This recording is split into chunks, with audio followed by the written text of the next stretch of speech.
আচ্ছা কি বুঝলে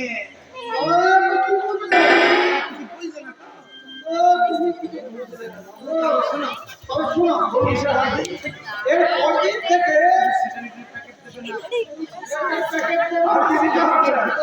ওই সিগারেটের প্যাকেটের ভিতরে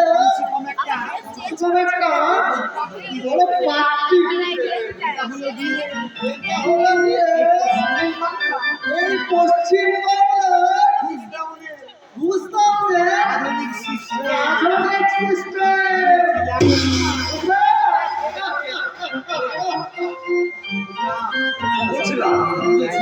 বুঝেছিলাম আর সেই জন্যই তো শিক্ষা এই রক্তময় ফেলে আজ আমি অশিক্ষিত সেজে বসে আছি। কি হলো কি হলো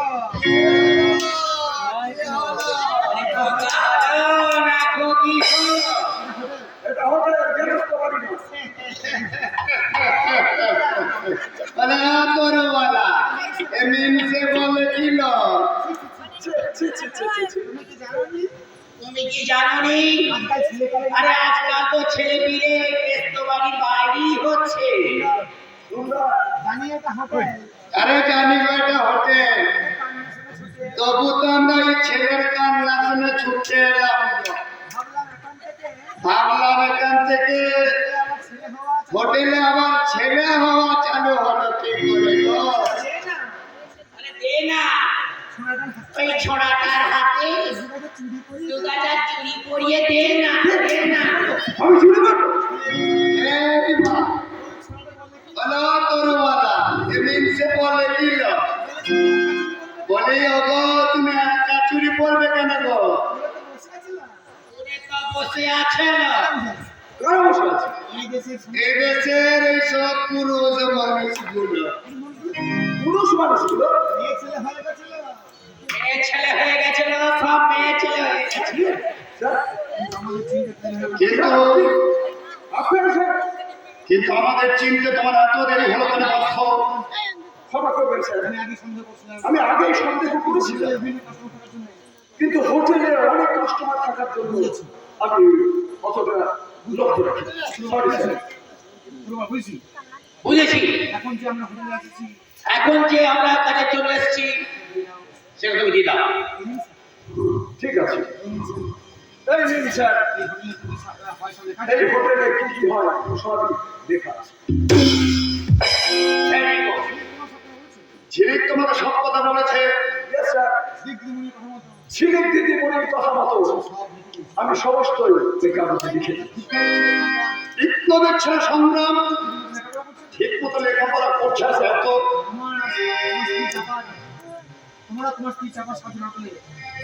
তোমার স্ত্রীর ওই চাপার সাহায্য না পেলে আমরা এত দূরে এগোতে পারতাম না। পার্থ 8 বছর ধরে তুই অত্যন্ত চেষ্টায় বিপ্লব বাবুর সন্তানকে তুমি আর তোমার স্ত্রী যেমন লালন পালন করেছ, তেমনি তেমনি সমস্ত ঘটনার মাধ্যমে গোপন করেছ। তবুও তোমায় সাবধান করে দিতে পারবো, 8 বছর ধরে যে ঘটনা চাপা আছে সেই ঘটনা যেন আজও চাপা থাকে। কারণ আমরা জানতে পেরেছি ওই বিপ্লব বাবু সন্তান যে চুরি হয়ে গেছে সে কথাই বিপ্লব বাবু বিশ্বাস করে না। আরে ও আরে কে যেন আসছে, তাড়াতাড়ি চল দেখি। আরে কি হালা গা, কি হালা? হ্যালো, কি হলো?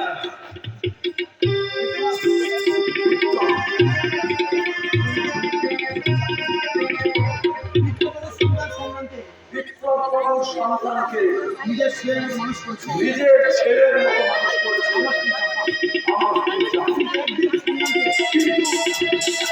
কিন্তু একদিন তো সন্তানকে ওর মা বাবার হাতে ফিরিয়ে দিতে হবে। সন্তান হারা আমাদের বুক দিয়ে তখন একেবারে শূন্য হয়ে যাবে। একেবারে সুস্থ হয়ে যাবে। মায়ের কাছ থেকে শুনলো আমার মায়ের এই যে ম্যানেজার, আমার মনের কাছে শূন্য হয়ে গেছে। না তোমার হোটেলের কর্মচারী আগে দেখতে পায় না। আপনি কি এখনো মদ খাচ্ছেন স্যার? খাচ্ছিলাম, আর কেনই বা খাবো না? 8 বছর আগে সন্তান হারিয়ে আমার বুকটা একেবারে ফাঁকা হয়ে গেছে। হয়তো মাল খেয়ে আমি শূন্য বুকটাকে পূর্ণ করার চেষ্টা করছি।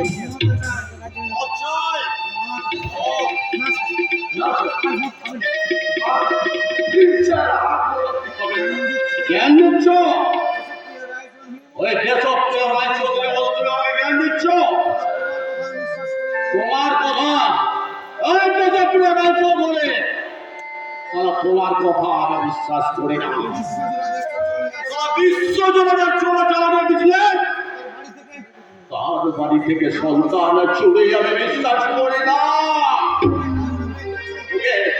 ওকে ওরা মেরে ফেলেছে, না হয় কোথাও লুকিয়ে রেখেছে। কিন্তু খুব সাবধান বিপ্লব রায়চৌধুরী, খুব সাবধান দেশপ্রিয় রায়চৌধুরী। আমার আর আপনার জীবনটা তুমি যেভাবে নষ্ট করে দিয়েছ, তেমনি তুমি নষ্ট করে দিতে পারবে না ওই স্বাধীন আর ঝিলিকের জীবনটাকে। তোমরা সবাই তৈরি হয়ে থাকো, কারণ স্বাধীন আর ঝিলিক 8 বছর পর তারা বিয়ে করে এই সংসারে ফিরে আসছে।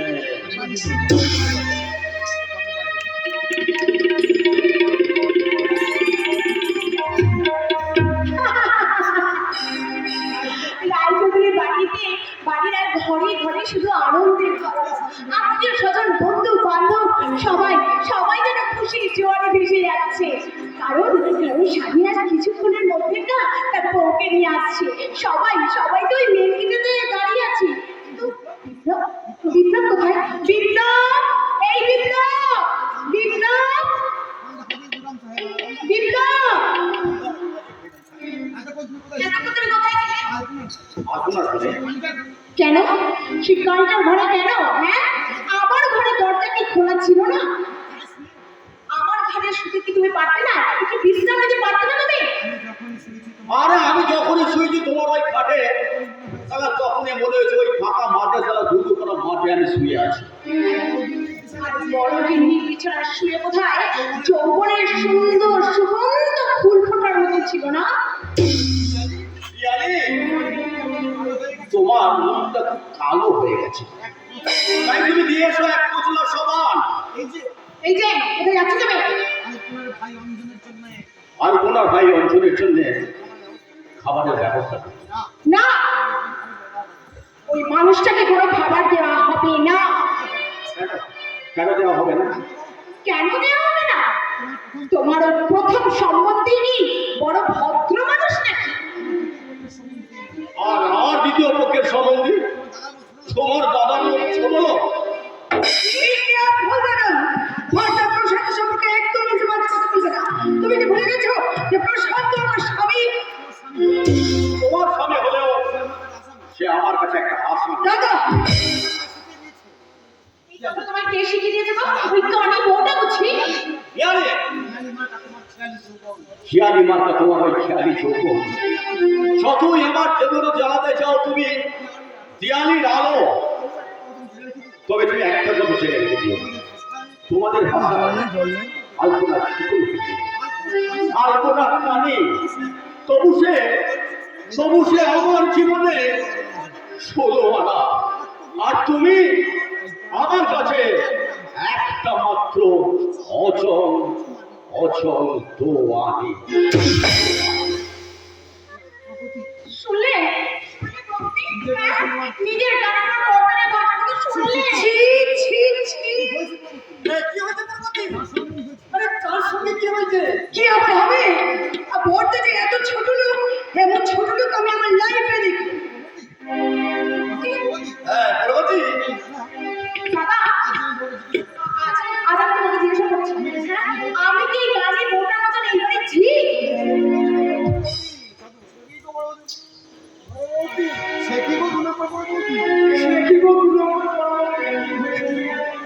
এই রায়চৌধুরী মানে দেওয়া তাই বড় বড় বাবু আমরা ঘিটা তুলতে পারি কি করে তুলে ধরো তো হ্যাঁ বিপ্লব যে আগের মতো ভালোবাসে ওই খানি বউটাকে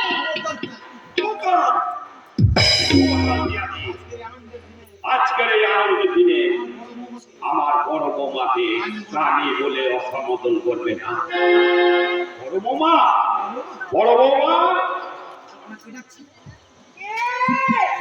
কে যাচ্ছে আমি বৌমা, আমি তোমার শ্বশুর।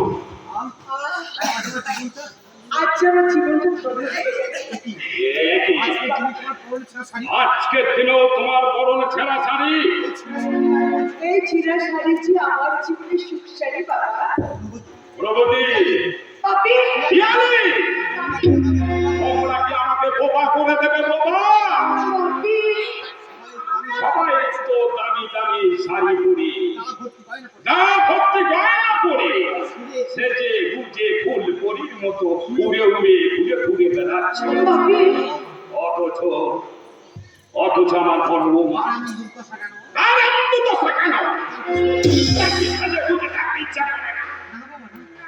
না না বাবা না আচ্ছা আমার সব আনন্দ করতে ইচ্ছা করে না আমার সন্তান চুরি হয়ে যাওয়ার পর থেকে সব আনন্দ যে চুরি পেয়ে গেছে বাবা। বৌমা, তুমি আমাকে ক্ষমা করো। আমি এতদিন তোমাকে চিনতে পারিনি। বিষয়ের মোহে আমি অন্ধ হয়ে গিয়েছিলাম। তাই তো আমি ঠিক করেছি কুমারী পুজো করে আমি আমার জীবনটাকে শুদ্ধ করে দেব। তোমার ভাই, তোমরা আমি অঞ্জনকে দেখো। আমি শুনেছি এই সব ছোট লোক মেয়েগুলো জল খাবারের ব্যবস্থা পর্যন্ত করেনি। পিয়ালি, যাও বাপের প্রায়শ্চিত্ত করো। তোমার অনেক আগেই এই হতভাগী মেয়েটা এই বাড়ির বড় বউ হয়ে এসেছে। এই কথাটা মনে রেখে তুমি নিজের হাতে সাজিয়ে গুছিয়ে ওর ভাইয়ের জন্য জল খাবারটা নিয়ে এসো। যাও যাও বলছি।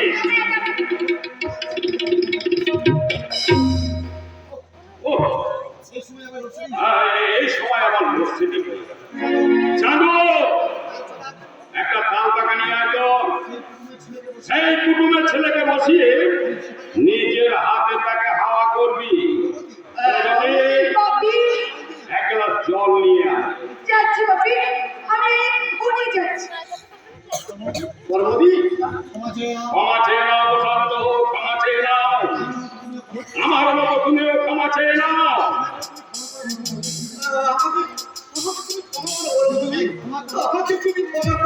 ক্ষমা করো, ক্ষমা করো, ক্ষমা করো। শ্বশুর মশাই আছে ঠাকুর জামাইও আছে দুজনের চোখে আজ চোখের জলে অনুশোচনা বন্যা পড়েছে আমি কি আজ সত্যি আমার দুঃখের দিন পার হয়ে গেছে তুমি আমাকে দুঃখের দিন পার করে দিয়েছো ঠাকুর বাবা তোমার তুমি তোমার ভাইকে ডাকো। আমি যাচ্ছি বাবা যাচ্ছি অঞ্চল কোথায় গেলি রে ভাই অঞ্চল এই অঞ্চল কোথায় গেলি তুই আয় বাবা ডাকছেন হ্যাঁ ভাই আয় আমার কাছে আয় ভাই আয় এসো বাবা, এসো। আমরা তোমাদের কত তুমি কাজ না আমাকে তো ধরে রাখতে আছে।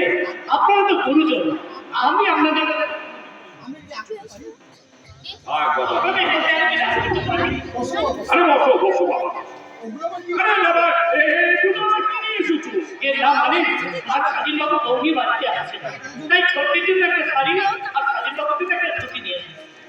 খুব সুন্দর খুব সুন্দর হয়েছে। দিদি আমি স্বপ্ন দেখছি না, আজ আমি এরা আমার অপমান করবে না করে। না ভাই না, আমার মনে হয় ওরা ওরা আমাদের সত্যি ভালো হয়ে গেছে, আমাদের যে সুযোগ দিয়েছে। একটু চেহারা হয়েছে, কেন হয়েছে বল, তুই কেন হয়েছে ভাই?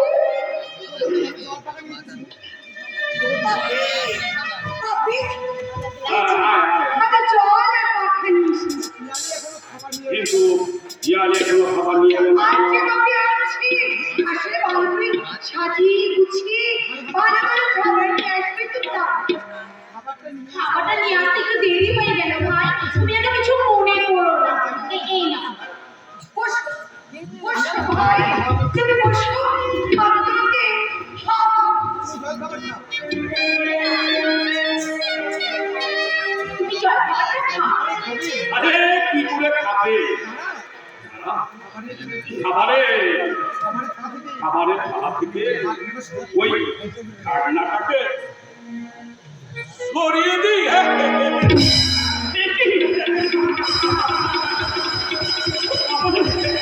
আমার কিছু খাবার ছিল, আমার ঘরে যাওয়ার চাই। কাঁদিস না, কাঁদিস না দিদি, কাঁদিস না। এদের হাসির জল তরঙ্গে তোর কান্না করা যাবে না দিদি। কোনোদিন শোনা যাবে না এদের চরিত্রের মনোশান্ত।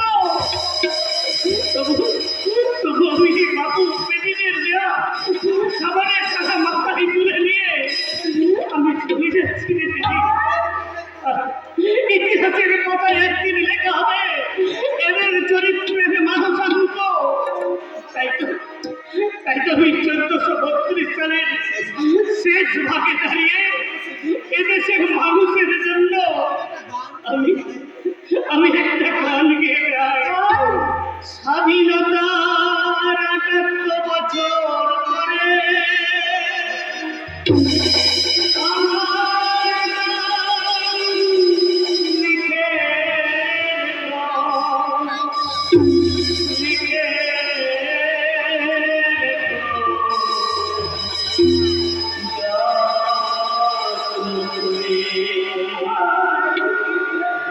এদেশের গরিবের জল খাবার হলো তো, এদেশের গরিবের জল খাবার হলো না, এদেশের গরিবের জল খাবার হলো তো, এদেশের গরিবের জল খাবার হলো না।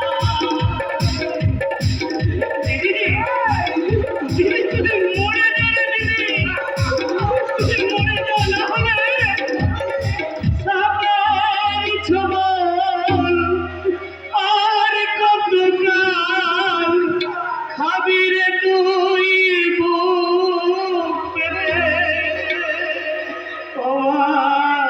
অমাবস্যার নিশিরাতে সাপের ছোবল আর কতকাল খাবি রে তুই বুক পেতে।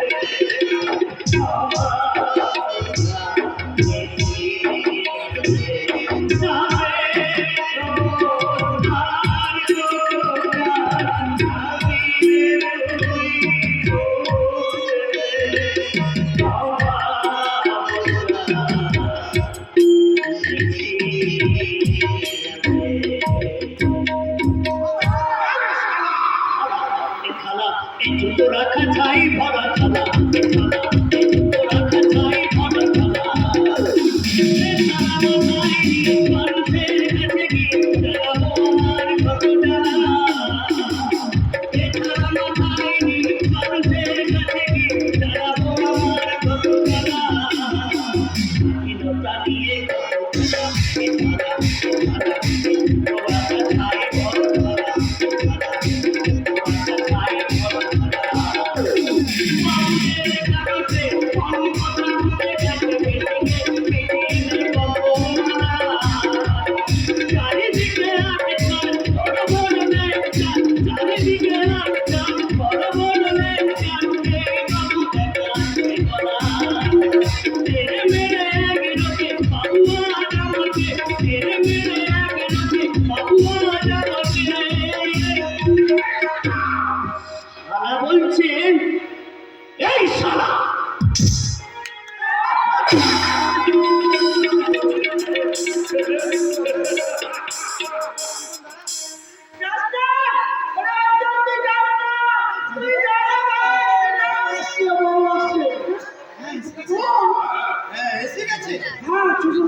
আমরা এসে গেছি। আমি তোমাকে পরিচয় করি।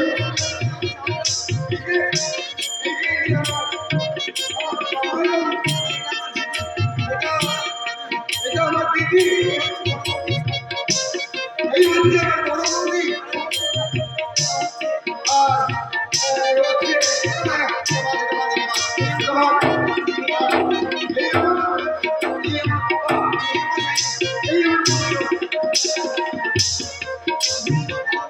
কি হলো রে শালি? কথা বলছো নাকি? বোবা নাকি বোবা?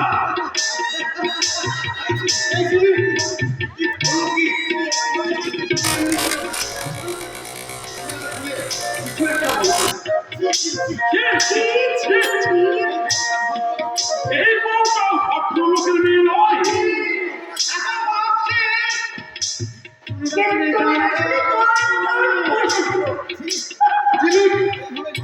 এইভাবে নষ্টামি করে তুমি আমার মান সম্মানটাকে ভুলে গেছো।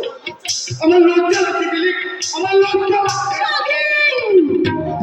তুমি যখন আমার লজ্জার ঘুমটা খুলে দিলে তখন আমি বলি শোনো, আমি এদেশে হাজার বছর লজ্জার ঘুমটা মাথায় তুলে নিয়ে তোমাদের সবাইকে পরীক্ষা করছিলাম, আর সেই পরীক্ষায় আমি পাস, তোমরা সবাই ফেল। তাই আমি চিৎকার করে বলছি,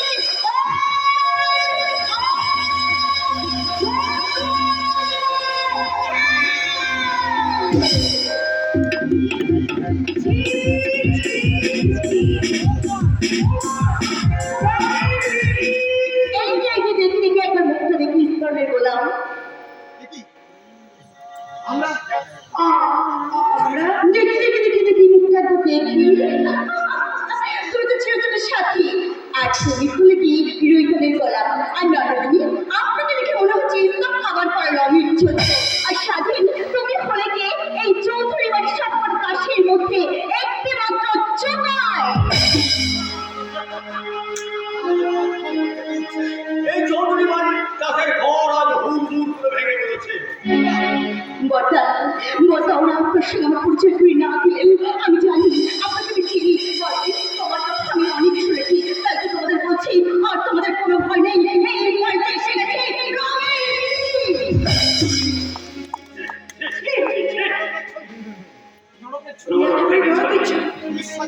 পুলিশ তারপরে গেল, এই চৌধুরী বাড়ির ইজ্জত। লিজ্জত যাদের কাছে পাবো তাদের তো বড়াই কিসে? এই তো সবে শুরু।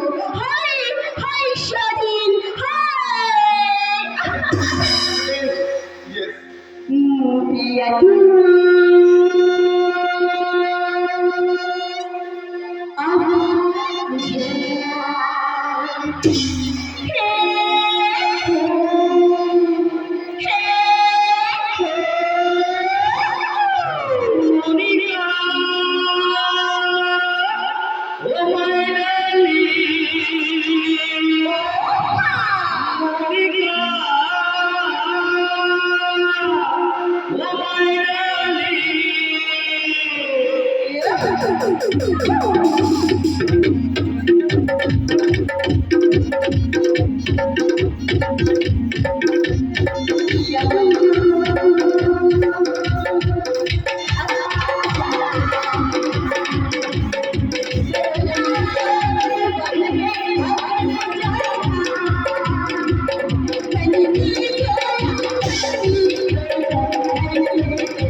এই গাই চৌধুরী ব্যবসা তোমার ঘরটা ফেলে দিয়ে তোমাকে লজ্জা করেছিল